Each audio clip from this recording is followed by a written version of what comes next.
Bismillahirrahmanirrahim. Assalamualaikum warahmatullahi wabarakatuh.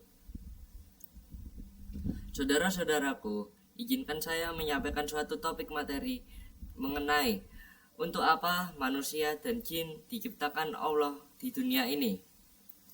Mungkin salah satu dari kalian pernah bertanya-tanya gitu, untuk apa sih kita diciptakan di dunia ini? Atau untuk apa manusia diciptakan di dunia ini? Hanya untuk bermain-main kah? Hanya untuk bekerja kah? Atau hanya untuk mencari ilmu?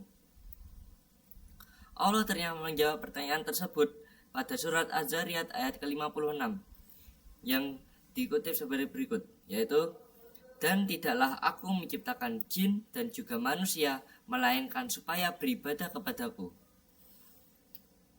Dari firman tersebut kita dapat menangkap beberapa hal, yaitu Allah menciptakan manusia dan juga jin untuk beribadah kepadanya.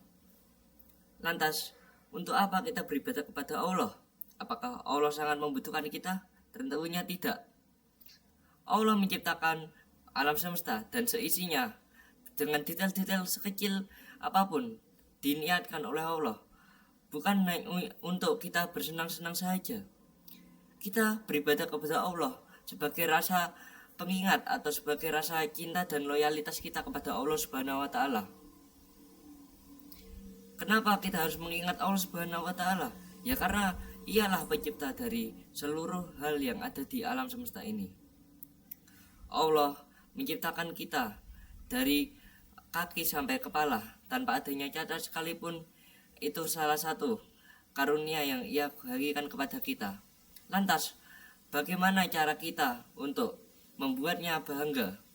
Ibaratkan sebagai anak dan juga orang tuanya. Ibu kita telah melahirkan kita dan ayah kita telah menafkahi kita. Lantas apa yang harus kita lakukan kepada mereka? Tentunya kita sebagai anak juga harus membuat mereka bangga, seperti mendapatkan nilai bagus ataupun memenangkan suatu perlombaan.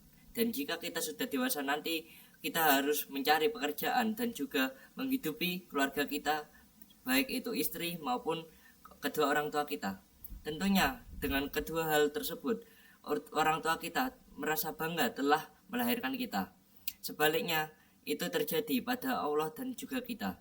Kita diciptakan oleh Allah dengan nikmat dan juga rezeki yang telah diatur oleh Allah. Lantas apa yang harus kita lakukan? Tentunya kita harus beribadah dengan cara berpuasa, sholat, maupun bersedekah. Dan juga kita harus melakukan amalan-amalan sunnah yang diajarkan oleh Nabi, supaya Allah ingat kepada kita dan kita juga ingat kepada Allah. Dan setiap masalah yang ada di dunia ini kita harus adukan kepada Allah, bukan untuk diungkit atau bukan untuk dicela-cela saja. Kita harus meminta segala pertolongan dan juga segala perlindungan hanya kepada Allah, karena Allah lah yang telah mengatur kita, Allah lah yang telah memberi kita rezeki, Allah lah yang telah memberi kita perlindungan selama ini. Dan tentunya kita juga harus berterima kasih kepadanya dengan cara beribadah seperti tadi dan juga melakukan kebaikan. Dan sesungguhnya manusia diciptakan di dunia ini juga bukan untuk beribadah saja. Setiap amalan yang kita lakukan pasti ada timbal baliknya. Jika kita melakukan kejahatan, maka dibalas juga dengan kejahatan. Dan jika kita melakukan kebaikan, maka kita akan dibalas juga dengan kebaikan. Mungkin itu saja yang dapat saya sampaikan pada pagi hari ini atau pada siang hari ini. Semoga Allah memberkati kalian dan semoga Allah memberikan kalian perlindungan baik di dunia maupun di akhirat. Saya cukupkan. Jika ada salah itu datang dari saya sendiri, dan jika ada yang benar itu datang dari Allah Subhanahu wa taala. Aku qouli hada wa astaghfirullah wa lakum.